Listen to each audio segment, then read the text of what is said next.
Hi everyone, आज हम बात करेंगे twin flame and their kids, twin flame और उनके बच्चों के बारे में कि उनके ट्विन फ्लेम्स के जो बच्चे होते हैं क्या वो भी मास्टर सोल्स हैं, क्या वो भी किसी पर्पस के साथ आए हैं एंड कौन से बच्चे हैं जो सोल पर्पस के साथ आए हैं। आज हम इनके बारे में बात करेंगे, शॉर्ट में वीडियो क्रिएट करेंगे। Welcome to the channel. और भाई आप लोग भाई ऐसे कमेंट्स मत किया करो, अभी किसी ने कमेंट किया है भाई एक फूल दो माली तो ऐसा है कि माली तो बहुत सारे होते हैं आजकल, है ना। जैसा चल रहा है सिस्टम आजकल दुनिया का, कोई भी किसी के लिए ट्रू नहीं है। ऑब्वियसली मैं देख रही हूँ कोई किसी का नहीं है। जैसे कहते हैं ना, कोई आपसे प्यार क्यों करेगा, राइट। तो ऐसे ऐसे कमेंट्स मत किया करो।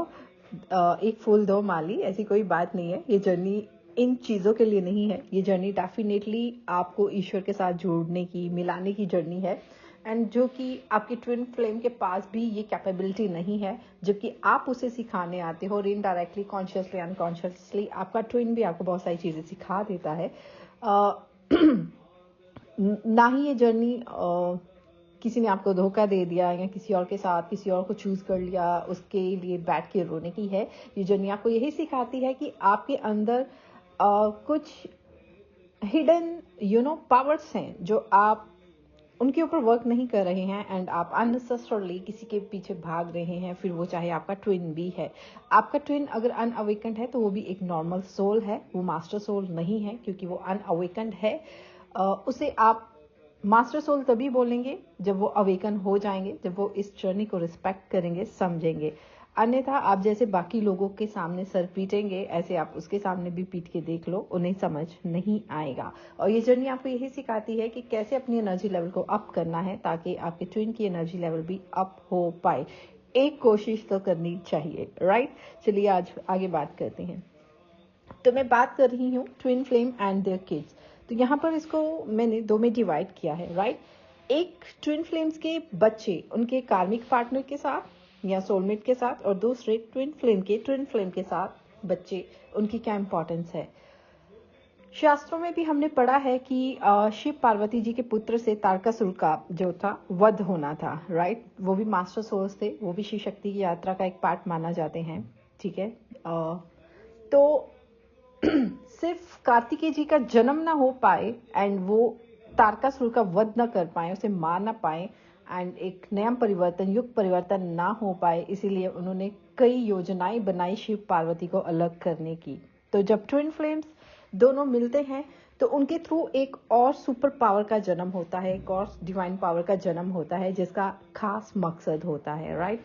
तो ट्विन फ्लेम के साथ जो किड्स होते हैं वो बहुत ही प्रेशियस मास्टर सोल्स होते हैं। वो ट्विन सोल्स भी हो सकते हैं, लेकिन वो क्रिस्टलिन चाइल्ड भी होते हैं जो आगे चलकर वास्ट लेवल पर बड़ी मात्रा में लोगों के लिए काम करते हैं।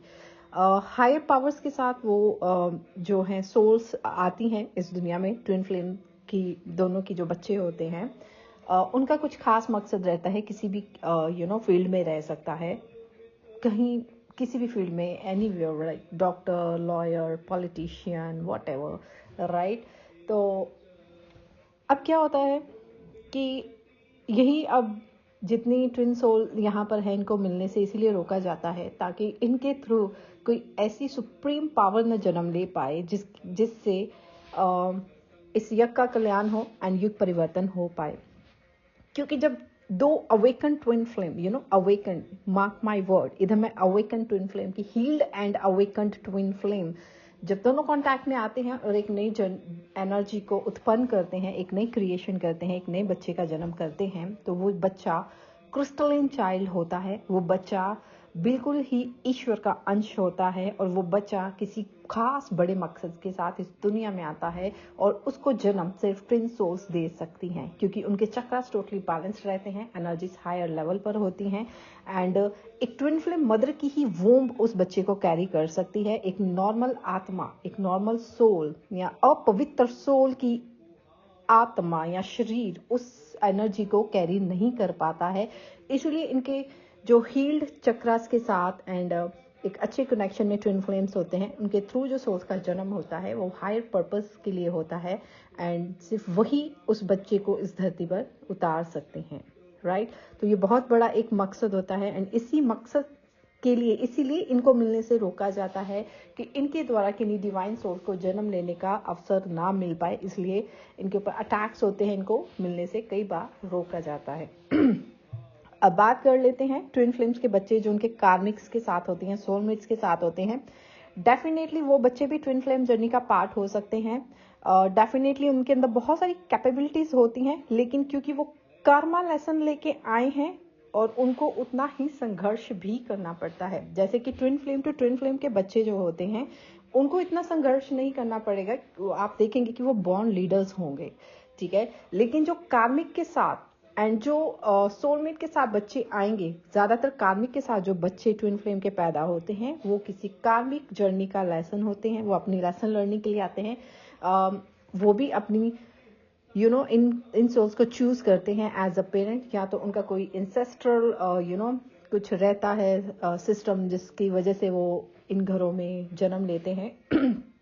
पास्ट लाइफ लेसन्स होते हैं, लेन देन होता है, इंटेंशनली चूज कर लेते हैं, इंटेंशनली गलत शादियां करवा दी जाती हैं ट्विन फ्लेम की कार्मिक्स के साथ, एंड वो उन्हीं चक्रों में, उन्हीं कार्मिक रिलेशनशिप्स में उलझे रहते हैं। No doubt side by side वो उन्हें लेसन्स भी देते हैं, उन्हें वो जर्नी का पार्ट भी होते, समझाते भी हैं कि कैसे मतलब लेसन लर्निंग करा के, डिटैच करा के ट्विन फ्लेम्स को उनका रियल पर्पस समझाने में मदद भी करते हैं, अपने कर्मा रिलीज करते हैं। एंड डेफिनेटली उनका भी कुछ रोल तो जरूर होता है।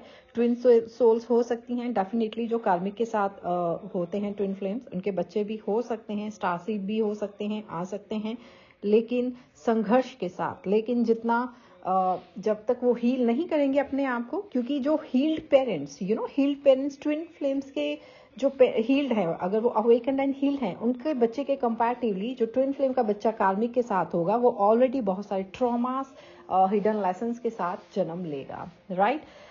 तो वो भी जर्नी के रास्ते में होते हैं। आप देखेंगे ट्विन फ्लेम के जो कार्मिक के साथ बच्चे होते हैं उनके आप कुंडली में देखेंगे काल सर्प दोष पाया जाएगा, गुरु चंडाल योग पाया जाएगा, ठीक है। साइकिक एबिलिटीज नो डाउट उनके अंदर होंगी, एक्स्ट्रा कैपेबिलिटीज उनके अंदर होंगी। आप देखेंगे स्टार सीड भी हो सकते हैं, वो किसी और टेरिटरी, किसी और प्लैनेट, यूनिवर्स, गैलेक्सी से भी आए हो सकते हैं, लेकिन बैलेंस्ड नहीं होंगे वो, ठीक है। चैलेंजिंग होंगे उनके लाइफ में, नॉलेज उनको बहुत होगी डेफिनेटली, लेकिन उस नॉलेज को अप्लाई नहीं कर पाएंगे क्योंकि वो अनहील्ड हैं। उसी के कंपैरेटिवली जो हील ट्विन फ्लेम के बच्चे हैं वो बॉर्न लीडर्स होंगे एंड किसी खास मकसद के साथ आएंगे, लेकिन जो कार्मिक के साथ होंगे वो भी जर्नी का हिस्सा होते हैं, लर्निंग प्रोसेस में होते हैं, उन्हें संघर्ष करना पड़ सकता है, और इसी तरह से ऐसे इनके थ्रू इन बच्चों का जन्म होता है। तो बहुत रेयर केसेस में होता होगा ट्विन फ्लेम या सोलमेट के साथ डेफिनेटली, क्योंकि सोलमेट के साथ जो होगा उसका कुछ ना कुछ होगा, लाइफ पर्पस होगा, लेकिन जो कार्मिक के साथ है वो कार्मिक लेसन्स होंगे, एंड जो ट्विन फ्लेम के साथ बच्चा होगा वो बॉर्न लीडर होगा और वो किसी खास मकसद के साथ इस दुनिया में आएगा, एंड उनको आने से रोका जाता है। उन्हें वो वूम नहीं मिल पाती जो उन्हें कैरी कर पाए, क्योंकि उनकी एनर्जी का लेवल इतना हाई होता है, और इसीलिए कई सालों तक, कई युगों तक कुछ आत्माएं, कुछ divine soul, high power divine souls को हायर डिमेंशंस में रह के वेट करना पड़ता है, ताकि उन्हें कोई ऐसी सोल मिल पाए जिसके थ्रू वो इस धरती पर उतर पाए। इसीलिए ट्विन फ्लेम्स को हील होने को बोला जाता है, इसलिए उनको बोला जाता है कि आपका कुछ खास सोल पर्पस है, कुछ मकसद है, लेकिन आप लोग अनहील्ड होकर उन्हीं उलझनों में पड़े रहते हैं और अपने मकसद को समझ नहीं पाते हैं। तो आपको लगता है कि हमारा मकसद सिर्फ यही है कि ट्विन फ्लेम के साथ शादी हो जाए एंड ऑल, लेकिन नहीं, शादी होती है, और नो डाउट शादियां होके भी कई ट्विन फ्लेम्स की टूट जाती हैं, एंड बस यही है कि आप अपने आप को हील कीजिए एंड इस जर्नी में आगे बढ़िए। जो न्यू कमर्स है, जो नए ट्विन फ्लेम्स है, जो अभी इस जर्नी में ज्वाइन हुए हैं, उन्हें जल्दी समझ आ जाएगा एंड जल्दी उनकी जर्नी कंप्लीट हो जाएगी, एंड होपफुली उन्हें इतने संघर्ष नहीं करने पड़ेंगे। इसलिए अब अवेकन किया जा रहा है ट्विन फ्लेम्स को, युग परिवर्तन लाने का समय है, एंड ये सब मिलकर इस धरती पर युग परिवर्तन लाएंगे। So guys, thank you so much, take care of yourself, bye.